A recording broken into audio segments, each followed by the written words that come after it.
Bonjour à toutes, bonjour à tous, c'est un plaisir de vous retrouver. Bienvenue dans le Before DGG. Et oui, ici, nous survolons l'actualité avec toute l'équipe résolue et tournée vers l'avenir. Et bien, l'actualité, une journée riche, un message de qualité, un répertoire qui va délivrer un message de qualité.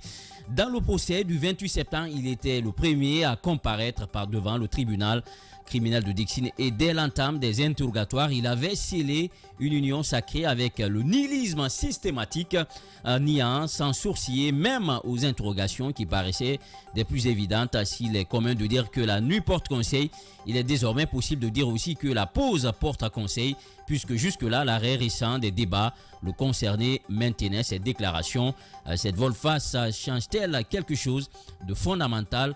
Au cours du procès, nous interrogerons Maître Alpha Amadou Diès de la partie civile et également Maître Pépé Antoine Lama de la défense. Si tout va bien, nous aurons également le parolier de ce côté, Maître Koroma Yomba, qui va prendre la parole dans cette émission. Du 5 au 20 novembre 2022, plusieurs représentations de partis politiques, de fêtières de la société civile et des institutions se sont retrouvées par le truchement de 13 groupes thématiques afin de discuter sur des questions essentielles à éponger pour un retour serein et viable à l'ordre constitutionnel. Au sortir des travaux du groupe, 35 recommandations ont été faites par les parties prenantes, en outre dans le but de démarquer des accords antérieurs qui sont restés mornés. Le cadre s'est vu doté d'un comité de suivi plusieurs mois après. Quel bilan peut-on dresser relativement à la mise en œuvre de ces mesures? C'est la grosse question et bien d'autres que nous poserons à Dr Makale, l'une des facilitatrices de ce cadre de dialogue. Eh bien, sa suspension a été le week-end dernier par une décision du ministre de l'enseignement préuniversitaire et de l'alphabétisation. Les voix officielles ne citent pas expressément ce dont M. Friki Keita est concrètement reproché. Dans le milieu de l'éducation, si les uns considèrent qu'il s'agit des mesures arbitraires, faisant suite à son intervention dans les médias où il fustigeait le mutisme du département de tutelle face au succès enregistré dans sa circonscription. D'autres versions évoquent plutôt des manœuvres, tenez-vous bien, de retenue illégale sur le salaire des enseignants contractuels dont il se serait rendu coupable. Quelle est la vérité dans toute cette histoire? Mohamed Bangora, chargé de communication du SLEG, sera notre invité. Vous nous retrouvez, vous nous rejoignez au compte du Before DGG. Merci de la fidélité renouvelée. Bienvenue à tous. De retour sur ce plateau, c'est le Before DGG. Pour une fois encore, merci de nous rejoindre dans cette émission au cours de ces vacances. Nous sommes ensemble pour 2 mois. Eh bien, ils sont déjà installés sur ce plateau au grand complet, l'équipe du jour. Nous avons Sekou Alphonse Mara, notre maire, qui nous a rejoint. Bonjour Alphonse. Bonjour Diba, bonjour à tous. Bienvenue. Merci. Nous avons également, il est avec nous, Félix qui nous a rejoint. Félix, bonjour, bienvenue. Bonjour Diba, bonjour à tous ces auditeurs et téléspectateurs qui sont toujours accrochés à nous. D'accord. Et nous leur souhaitons bienvenue. Merci beaucoup. Nous avons Sénateur, notre journaliste écrivain. Bonjour Sénateur. Bonjour Diba, bonjour au CNDS, le Conseil national du dialogue social, qui a pu quand même ralentir le SNEASUR dans son préavis de grève. Oui. C'est très salutaire, une rencontre de 2 heures au cours de laquelle les esprits étaient calmes et on a discuté Guinée. On a décidé que le secteur de l'enseignement supérieur n'a pas besoin d'un mouvement de grève, surtout que les deux parties veulent l'amélioration des conditions de vie des enseignants chercheurs de l'université guinéenne. Donc c'est bien, salutations au CNDS. Et au même moment, il faut le dire, parce que moi j'ai eu l'occasion de parler avec le secrétaire général qui me parlait, en fait, le problème, c'est cette manque de communication de Diaka. Ils ont demandé à plusieurs reprises de pouvoir la rencontrer pour discuter de la situation des enseignants au sein des institutions d'enseignement supérieur. Sauf qu'à plusieurs reprises, et elle et le chef de cabinet ne sont pas prêtés à cet exercice. Ce qui les a finalement irrités à aller vers la grève. Sinon, c'était vraiment pas prévu d'aller vers une préavis de grève. Voilà, et la communication, je pense que c'est la meilleure des solutions. Caps, bonjour. Bonjour Djiba, bonjour à tous. Oui. Et il faut le dire, hier on le disait ici, que la seule et unique solution par rapport à cette grève-là, si ça devait se tenir, c'était dû au manque de là, quand vous êtes là pour des enseignants ou que vous êtes là pour un personnel provenant d'une entité, il est toujours important de s'ouvrir à eux, de les écouter. Ils se considèrent, quand vous les écoutez, il faut toujours prêter une oreille attentive aux gens qui vous entourent. Même si ce n'était pas dû à des préoccupations, même sans leur sollicitation, vous-même devriez mener des pas vers eux, créer des rencontres périodiques, échanger avec eux, prendre leur avis sur leur regard par rapport à des situations données, parce qu'ils peuvent faire des propositions assez importantes. Et il faut le dire, Djiba, c'est quand on sent, c'est quand on propose quelque chose et qu'on sent que notre proposition elle est prise en compte, on fait tout pour que la chose se réalise, parce qu'on se dit que sinon, on dira que c'est moi qui ai proposé ça. Donc il est encore important de dire justement à nos autorités, au pouvoir public ou aux managers de différentes entités, que le fait de prendre en compte l'opinion des autres, écouter les autres, les permet tout simplement de se sentir considérés et d'avoir une forme d'appartenance vis-à-vis d'une entité donnée. Moi, je pense que ça, ce n'est que salutaire, et c'est une leçon également, et également une invite pour les autres entités de créer des communications périodiques avec les membres de leur entité, parce que sinon, ça nous amène à des grèves dont on n'a pas besoin aujourd'hui. Et surtout, il faut rappeler, il faudrait solutionner ces points, parce que c'est bon de différer la crise, mais après, on risque encore de retomber dans les mêmes travers. Nous avons Aoulatou Sow. Bonjour Aoulatou. Oui, bonjour Djiba, bonjour à tous. Justement, comme vous le dites, le conseil peut-être a fait un pas. Maintenant, c'est au département de résoudre le problème. Inviter ces acteurs qui menaçaient d'aller en grève, je veux parler ici de Sena Usur, pour trouver une solution définitive. Certes, pour le moment, ils peuvent surseoir au préavis de grève, mais ce n'est pas la solution définitive à ce problème-là. Il faudrait qu'il y ait une rencontre, il faudrait que le département de l'enseignement supérieur se prête et quand même le temps de recevoir ces acteurs du Sena Usur, parce que hier notre invité M. Ba le disait qu'il a écrit au chef de cabinet qu'il l'avait dit en décembre, Hamidou, à la personne de Hamidou, j'oublie son nom de famille, Hamidou Ba, qui lui avait dit qu'il était en congé, qu'il ne pouvait pas résoudre le problème. Mais le département de l'enseignement supérieur ne se résume pas qu'à Hamidou, même s'il est en congé, il pouvait peut-être transmettre ce dossier à quelqu'un d'autre du département ou bien du cabinet du ministère de l'enseignement supérieur qui n'était pas en congé. Encore une fois, même si nous sommes parfois en congé, il y a des obligations. Lorsqu'on a des postes, on a un poste de responsabilité, surtout au niveau étatique, on peut gérer des problèmes même si on est en congé. Ça ne l'empêchait pas de transmettre encore une fois le dossier au niveau de la ministre par exemple, ou bien de quelqu'un d'autre du département pour résoudre le problème, parce que là il s'agit d'un problème au niveau de l'enseignement supérieur. C'est pas un problème personnel qu'il fallait dire que je suis en congé. Pour moi, l'argument ne tenait pas. Dieu merci, le conseil a trouvé une solution.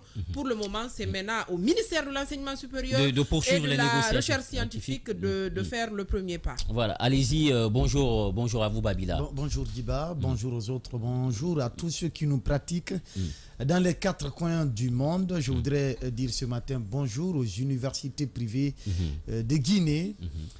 Ce qui ressort de cette évaluation faite au temps de Yoro Baldé, c'était vraiment, c'est une triste réalité qui, moi, me dépasse. Je pense que la CRIEF doit s'intéresser aussi aux fondateurs des universités privées, parce qu'ils ont magouillé dans le dos de l'État énormément, avec les orientations à l'époque, oui. Exactement. Oui. Des sommes faramineuses sont parties dans ces universités privées et certains ont tout fait pour maintenir ce cap-là afin de continuer de s'enrichir au détriment de l'État. Babila, vous voulez parler de qui? Sincèrement parlant, ça me fait très mal au cœur. Je suis en train de travailler à ce que nous ayons l'entièreté du rapport, parce que l'extrait que nous avons sous la main, ça donne froid dans le dos. Il faut qu'on ait l'entièreté du rapport qui a été fait à l'époque du ministre Yoro Baldé. Je pense que l'État, c'est l'une des mesures salutaires qui ont été prises, en tout cas au niveau de l'enseignement supérieur, le fait d'interdire l'orientation des bacheliers au niveau beaucoup d'argent des universités privées, parce que tout simplement, c'était vraiment, c'est du crime économique que ces fondateurs, n'est-ce pas, ont perpétré dans le dos de l'État durant plusieurs années. Il faut que ces gens-là soient entendus au niveau de la CRIEF parce que tout simplement, ils ne disposent d'aucun élément tangible pour justifier l'effectivité, n'est-ce pas, de ces montants qui leur ont été alloués, que ça correspondait au nombre d'étudiants orientés par l'État guinéen dans ces différentes institutions d'enseignement supérieur privé. C'est désolant, c'est révoltant, et ce sont ces mêmes personnes qui nous parlent de moralisation, ce sont ces mêmes personnes qui nous parlent d'intégrité, de patriotisme. Ça me désole plus que le mot. C'est désolant, c'est malheureux, tout ce que tu es en train de dire. Je suis d'accord avec Babila, tout à fait. Mais cependant, certes, la mesure, elle est salutaire d'interdire l'orientation des étudiants dans les universités privées. Cependant, il faudrait des mesures palliatives. Combien d'universités ont été construites? Combien d'étudiants on retrouve aujourd'hui dans des salles de classe? Est-ce que ça favorise un très bon apprentissage pour les étudiants? Je dis non. Cependant, il y avait de la matière à pouvoir réfléchir et voir comment sécuriser tout ce processus-là afin d'orienter à nouveau certains étudiants dans certaines universités privées qui répondent aux normes et en mettant les moyens qu'il faut pour que tout cela puisse se passer de façon transparente. Sinon, aujourd'hui, l'apprentissage tel qu'on est en train de voir aujourd'hui, c'est compliqué. 500 étudiants dans une salle de classe, avec les conditions qu'on connaît, l'apprentissage devient difficile et les conséquences, c'est la qualité des étudiants et du personnel. C'est incompréhensible qu'on nous dise, Guy Bamilimono, que l'argent qui est orienté... Il faut rappeler qu'en 2017, c'est 258 milliards, soit 33% du budget de l'enseignement supérieur qui allait au privé, contre 211 milliards, soit 27% qui allait au public. Mais depuis la rentrée à l'époque de 2018, on est arrivé à inverser la balance.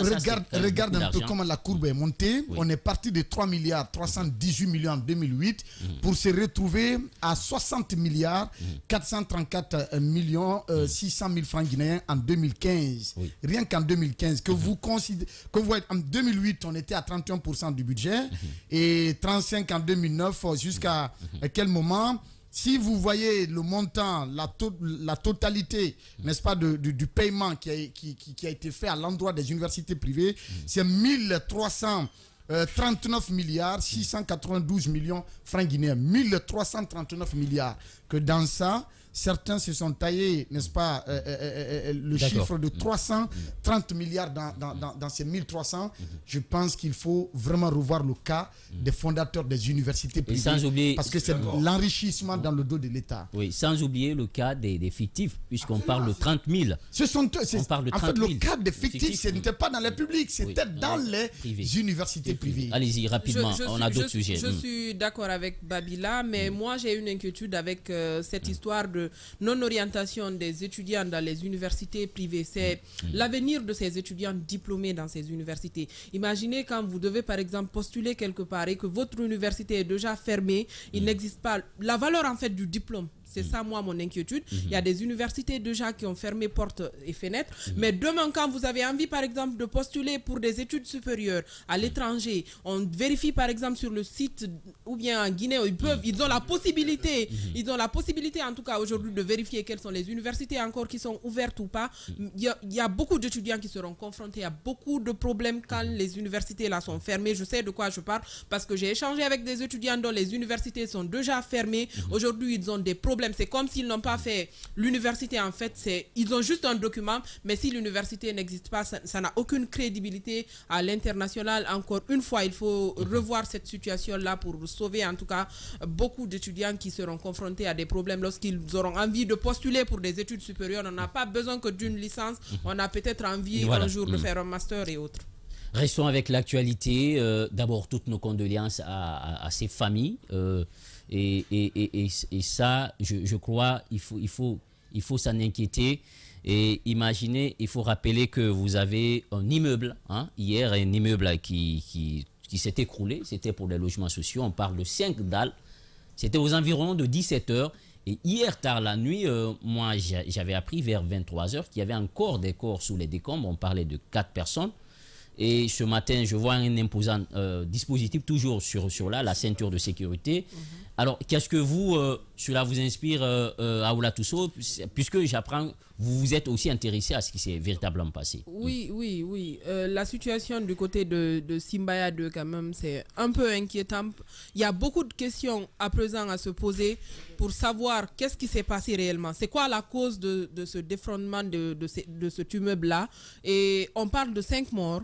Pour le moment, on ne sait pas d'abord, c'est des informations à vérifier. Mais moi, ce qui m'attriste beaucoup plus aujourd'hui, Diba, c'est le fait que jusqu'à maintenant, le ministre de l'urbanisme et de l'habitat, il n'y a aucun communiqué, par exemple, d'abord pour présenter la situation réellement sur ce qui s'est passé, parce que ça relève un peu de l'État. C'était pour la construction des logements sociaux, quand même, l'État a son mot à dire, pour savoir quelle est l'entreprise qui était en charge, qu'est-ce qui s'est passé, savoir les raisons de cet effondrement, mais aussi, il n'y a aucune communication pour présenter au moins les condoléances aux familles éplorées jusqu'à maintenant, depuis 17h. Hier, on pouvait faire un petit communiqué pour informer les gens pour faire la situation, mais le ministère reste jusque-là, c'est le silence radio. Voilà. Oui, voilà, il nous a rejoint Bouléré qui était sur le terrain hier, et nous apprenons que les directeurs de la GIFIL et son adjoint et le ministre, ils ont quitté le terrain alors qu'il y avait encore les corps sous des décombres. Ils sont partis, ils ont laissé comme ça le chantier, et il y avait quand même des ingénieurs qui étaient encore sur le terrain avec des machines pour pouvoir essayer de retirer ces décombres. Alors Bouléré, dites-nous, c'est quoi le film? Qu'est-ce que vous avez vu hier? Bonjour, il faut quand même d'abord éviter de parler des corps, il faut parler des personnes qui sont coincées sous les décombres, parce que si la personne n'est pas extraite, il ne faut pas d'emblée dire que la personne est morte, parce que on nous a fourni une liste de 5 personnes. Nous avons réussi à parler avec le rescapé, le jeune qui était là-dedans, qui a été sauvé de justesse. Il nous a fourni la liste de 5 personnes. Pour lui, il n'y a que ces 5. Sauf qu'il y a quelqu'un qui nous a dit qu'il y avait aussi un enfant et qu'il y a une femme dedans.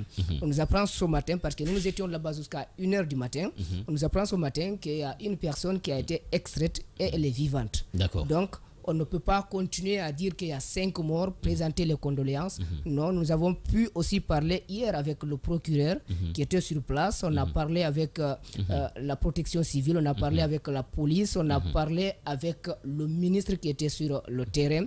Le ministre a fait une communication de crise, parce que quand il y a une telle crise, il faut un peu jouer avec la rétention de l'information, même si nous, journalistes, on va creuser. Il n'a pas voulu parler beaucoup. Nous l'avons donné la parole parce que l'espace était en direct. Il a juste voulu d'abord formuler des prières pour retrouver si il y a des personnes dedans. Lui, il place le si, parce qu'il n'a pas confirmé qu'il y a des personnes. C'est comme s'il n'avait pas l'information, même si nous savons qu'il a l'information. Ce qu'il faut noter, c'est qu'il y a un problème de moyens. C'est des moyens rudimentaires qu'on est en train d'utiliser.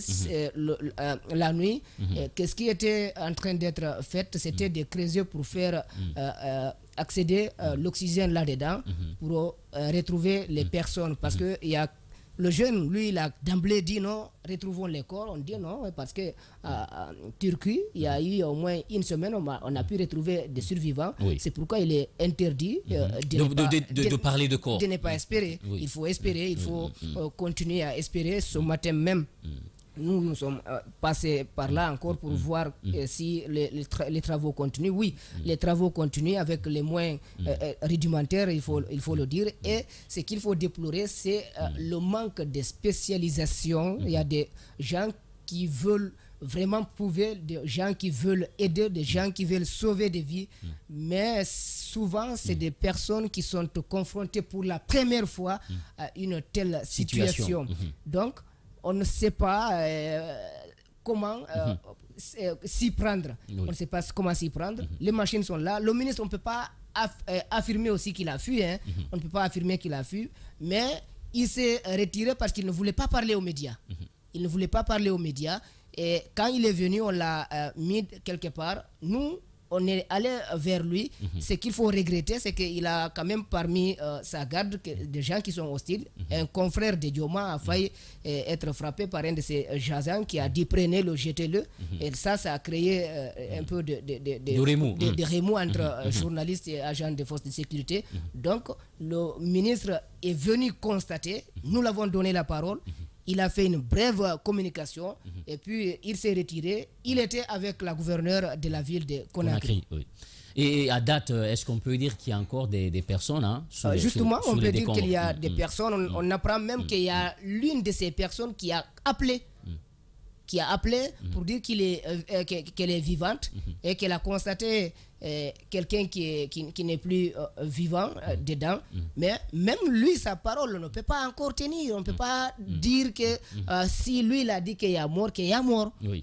Quelqu'un peut être dans le coma, lui il va penser que la personne est morte. Inconsciente. Donc, on ne peut affirmer qu'il y a des morts tant que ce n'est pas confirmé par les médecins. Est-ce que vous avez cherché à savoir la société qui a eu le marché, qui est en train de construire? Là, c'est Silence Radio. On a même le numéro du maître qui était là. On a essayé de comprendre ce qui s'est vraiment passé. Parce qu'avant... c'était une information qui partait, c'était tremblement de terre. Nous, c'est ce qu'on nous a dit ici, et que c'est la terre qui a tremblé. On est à 200 mètres quand même du chantier. On s'est dit non, nous, on est en train de travailler, c'est pas tremblement de terre. Quelqu'un est allé et dit, bon, il y a un mort, ce qui a suscité, il faut aller voir. Mais on n'a pas pu parler avec le maître du chantier, celui-là, le maître d'ouvrage. Pas pour le moment. Moi, je pense que... mais quand même, on a parlé avec le procureur qui dit qu'il est là pour constater, parce qu'il faut quand même ouvrir une information judiciaire, il faut ouvrir une enquête pour retrouver... Pour connaître un peu l'origine. L'origine et poursuivre les coupables, en tout cas ceux qui ont failli à leur devoir. À leur devoir.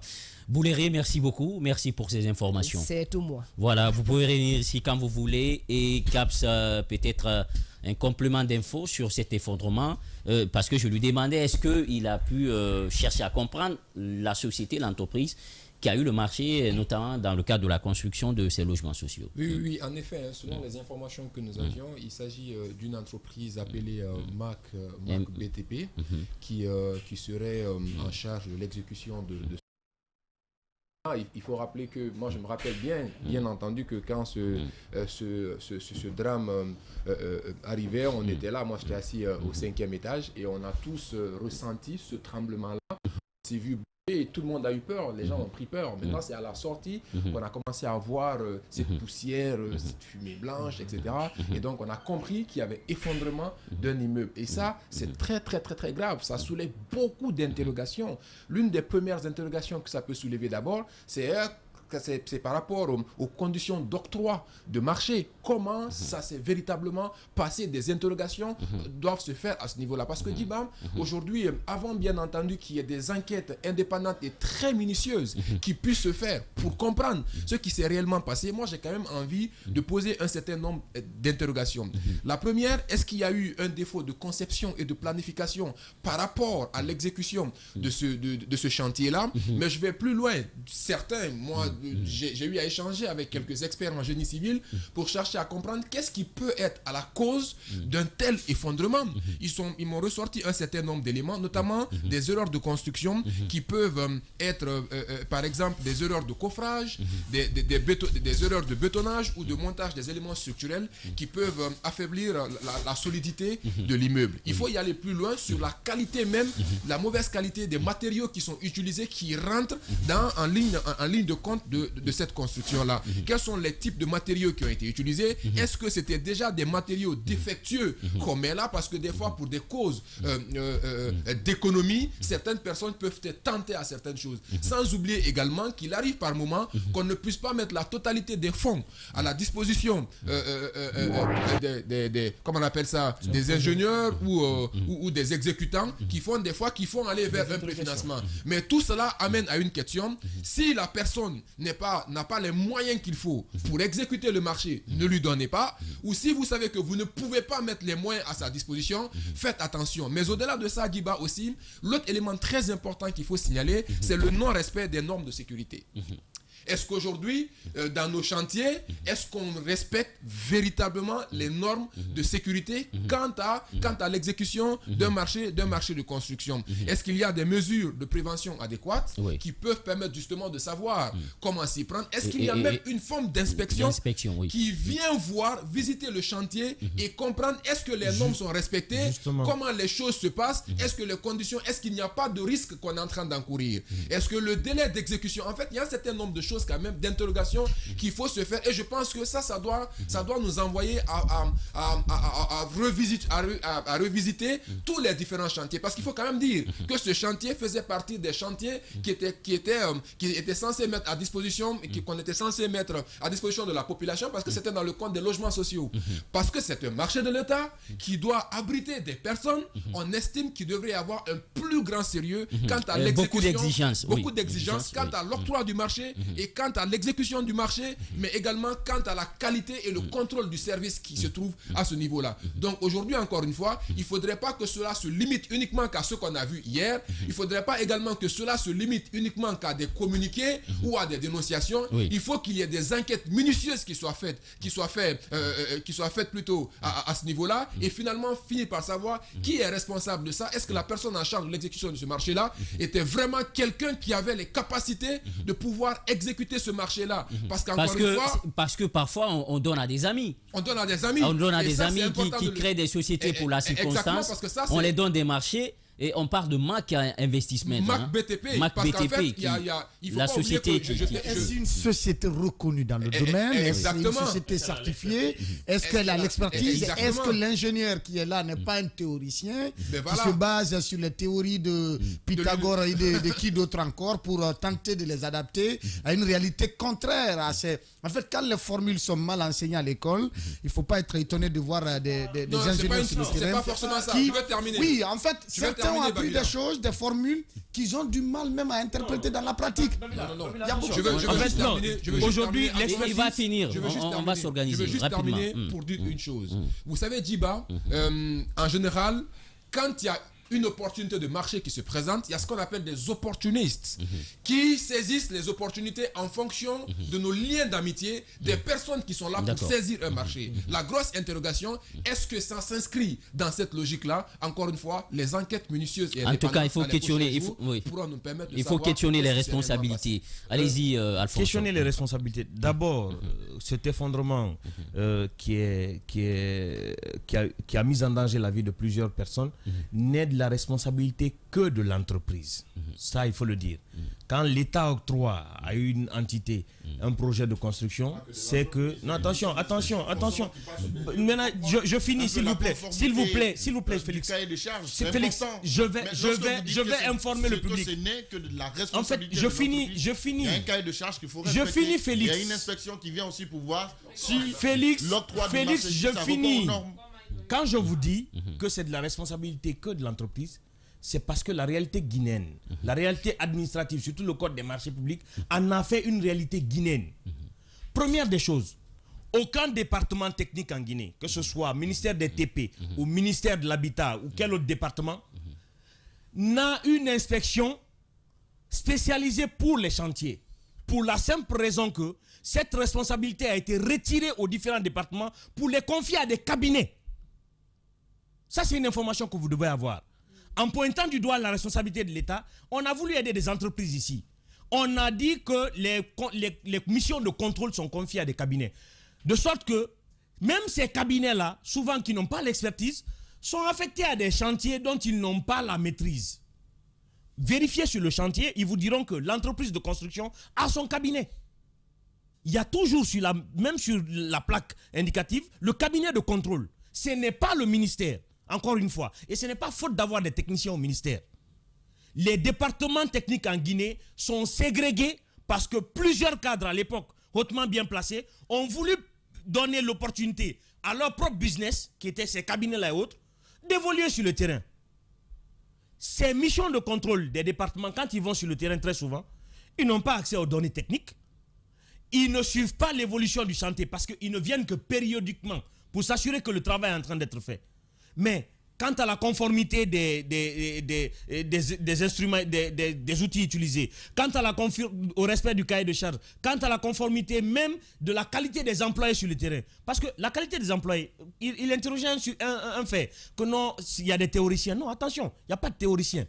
Il y a des ingénieurs qualifiés en République de Guinée. Mais nos entreprises vont prendre des aides-ingénieurs togolais, sénégalais, ou même des ouvriers, pour venir en faire des chefs de chantier devant des ingénieurs guinéens, dû au complexe. Je vous promets qu'en Guinée, je suis prêt à vous ressortir une liste de plus de 1000 ingénieurs qui vous construisent ces immeubles-là sans hésiter. Oui, plus de 1000 ingénieurs. Plus de 1000.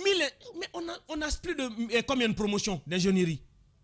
Vous savez que la meilleure institution d'enseignement aujourd'hui à la République de Guinée, c'est Gamal, l'école nationale d'architecture. Ils forment des génies. Et la dernière fois, je suis en train de le ressortir. Même les plans qu'on nous propose, ces plans-là ne reflètent en rien la réalité guinéenne. J'ai vu le travail récemment de quelques jeunes de l'ANSU, l'école nationale d'architecture. Allez voir le génie que ces enfants-là ont. Allez voir le respect des normes que les enfants-là ressortent dans leur travail. J'ai invité le ministère de l'enseignement ici une fois à aller s'intéresser à ce que font ces enfants-là. Mais on ne le fait pas. Et ces enfants-là sont formés par des ingénieurs guinéens qui ont fait leur preuve ailleurs. Ce n'est pas faute de compétences. On a les compétences, mais nos entreprises vont prêter le service d'aide ingénieurs ou d'ouvriers extérieurs pour venir les mettre sur nos chantiers. L'autre aspect, pour revenir rapidement au porteur de projet, c'est Agifil qui porte le projet, pas le département. Agifil est une institution indépendante. Aujourd'hui, on a envie de taper sur un organisme public. Un organisme public indépendant qui relève du ministère. Mais prenons le cabinet du ministère. Le ministre n'est pas ingénieur. Son secrétaire général n'est pas ingénieur. Son chef de cabinet n'est pas ingénieur. Vous vous attendez à quel miracle? À l'Agifil, le directeur général n'est pas ingénieur. Son adjoint n'est pas ingénieur. Vous voulez un miracle? Non. On a promu. La dernière fois, on était en train de parler des promotions dans des départements où il n'y avait pas de spécialistes. Comment voulez-vous que les choses se passent? Vous pouvez ne pas être un ingénieur, mais un bon manager qui en fait, vous, aujourd'hui, dans tirer. certains départements, il faut des ingénieurs. En fait, le management, c'est là-haut, le ministre. Mais le reste de la structure, il faut quand même des gens qui connaissent. Et aujourd'hui, quand ils vont en visite de terrain, ces cabinets-là qu'on appelle pour les suivis techniques des terrains, il faudrait même qu'on commence à retirer des marchés à ces cabinets pour les confier au département technique. Il y a des cadres dans ces départements-là qui sont prêts à vous descendre des chantiers. Et ça, c'est sous témoignage. D'accord. Plusieurs de ces cadres-là, surtout au ministère des TP, ont décidé de remettre en cause des chantiers ouverts ici. Mais vous savez qu'est-ce qui s'est passé après? Ce cadre, après avoir fait son avis technique, non, le ministre n'en a pas besoin, le patron n'en a pas besoin, l'entreprise a déjà déboursé assez d'argent. On dit non, laissez-les exécuter. C'est pourquoi nos travaux finissent ici. On finit un axe aujourd'hui. La saison pluvieuse prochaine, on est obligé de revenir là-dessus. Parce que nos cadres techniques dans les départements sont ségrégés au profit des entreprises qui sont en partenariat avec les hauts cadres. D'accord, allez-y Babila. Je voudrais emboîter les pas de CABS pour faire plusieurs interrogations. Guiba Melimono. Parce que le plus souvent, les gens ne comprennent pas. La plupart de ces projets de logements sociaux, l'État n'est pas porteur de tous ces projets-là. Il y a des financements privés, des entreprises qui viennent avec leur financement et qui les soumettent, n'est-ce pas, à l'État guinéen. L'État les accompagne dans la mise en œuvre de leurs projets. Donc, ce projet de logements sociaux ici à la tannerie, est-ce le financement de l'État guinéen ou un financement privé? Première interrogation. Deuxième interrogation, si c'est un financement de l'État, est-ce qu'il y a eu un appel d'offres? Les conditions d'attribution de ce marché-là. Parce qu'il y a deux éléments qu'on relève souvent dans nos enquêtes ici. Les conditions d'octroi des marchés. Les conditions d'octroi des marchés, mais aussi les entreprises, la qualification, l'évaluation technique de ces entreprises auxquelles on attribue des marchés. Ces deux éléments-là reviennent à chaque fois dans le débat concernant l'exécution des projets de l'État. Donc, il faut déterminer si c'est un financement privé ou public. Si c'est privé, comment les choses ont été élaborées. Si c'est public, comment le marché, dans quelles conditions le marché, même si c'est privé, la loi, le code des marchés publics est clair là-dessus. Comment la passation du marché a été faite. Il faut déterminer cela.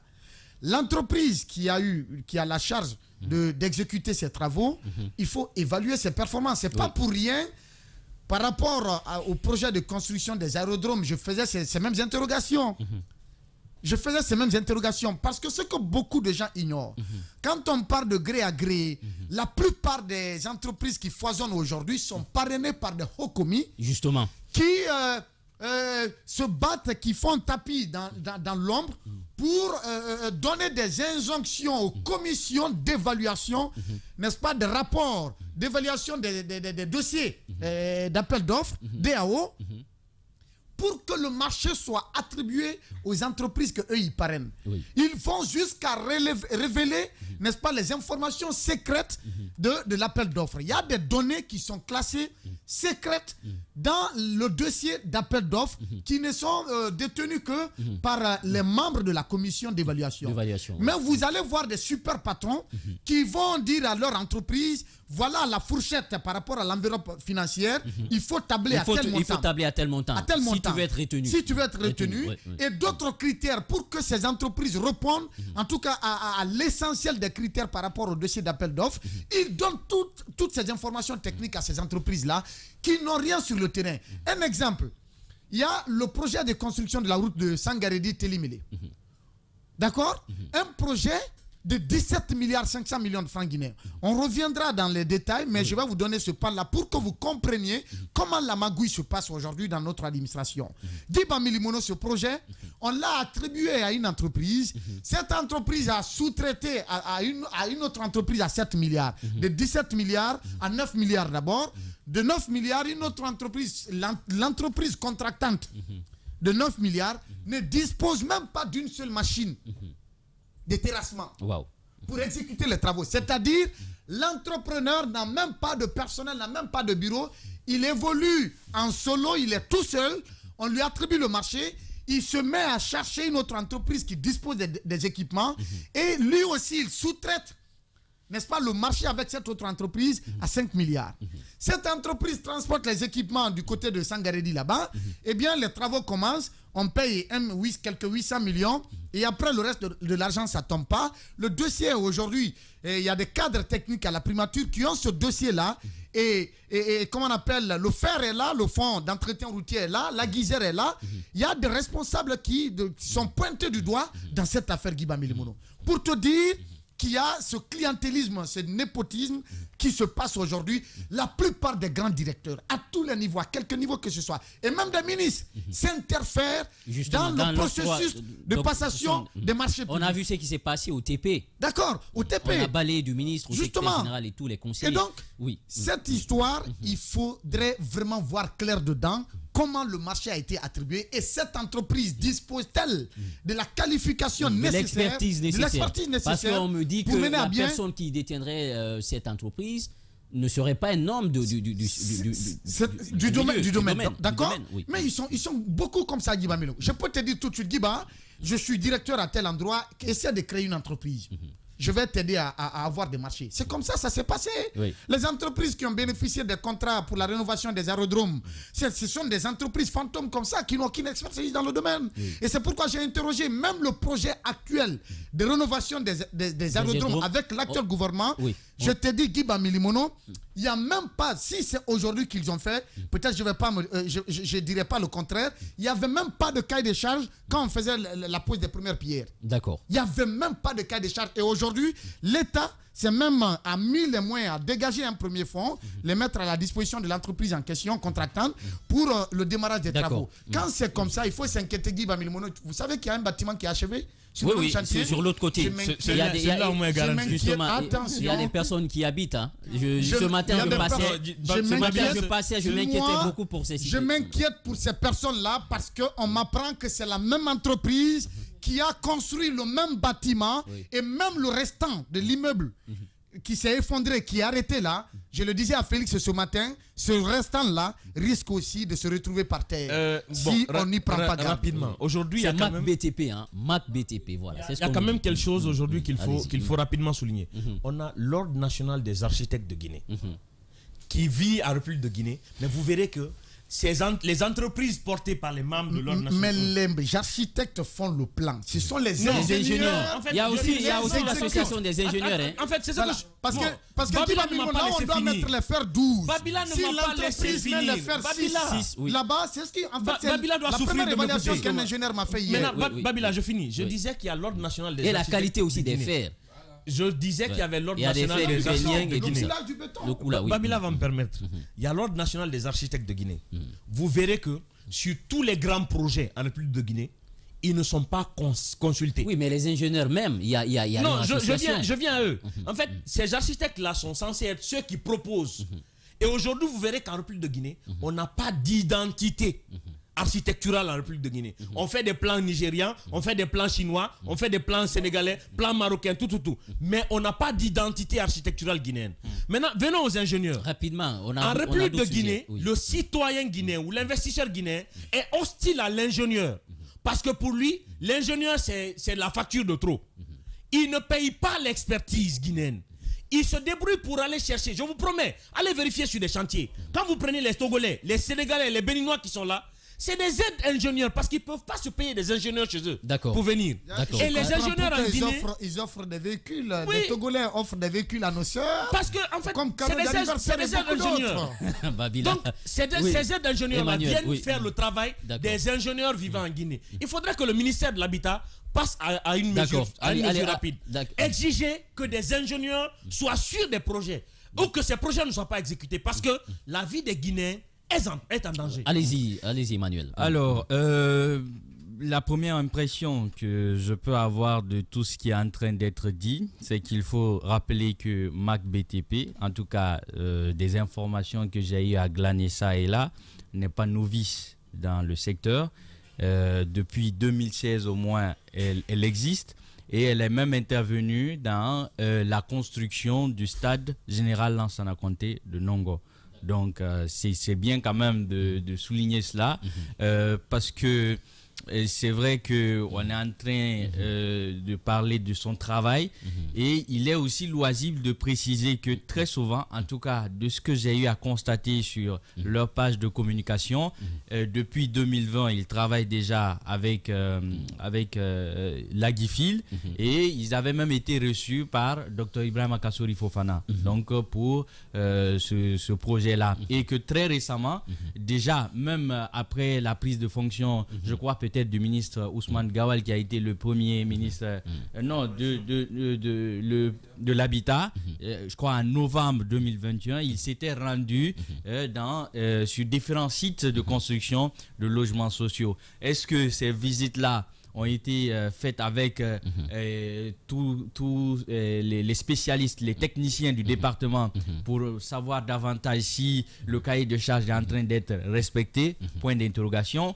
Toujours est-il que si l'immeuble s'est effondré, c'est que quelque part, quelqu'un n'a pas fait son travail. Et que de ce fait, il faudrait bien, à la fois, c'est pourquoi je rejoins l'avis de Babila, à la fois, il faut enquêter sur les raisons de cet effondrement, il faut aussi enquêter sur les raisons il faut aussi enquêter sur les différentes maisons qui sont habitées. Parce que il faut justement parce que les maisons tout autour ont été réalisées aussi. Absolument, il faut avoir une attitude préventive pour ne pas être surpris. Maintenant, les autres ont amplement épilogué sur la question de la compétence, sur la question des aptitudes qu'ont ces sociétés à construire ces bâtiments. Moi, c'est par rapport à ce qui a été fait après l'effondrement. C'est à ça que je voudrais m'intéresser. Parce que, vous savez, c'est des choses qui peuvent arriver. Quand je dis qu'ils peuvent arriver, on serait peut-être face, si ce n'était pas un effondrement, ailleurs il y a eu par exemple les tremblements de terre, ça veut dire que ça peut arriver.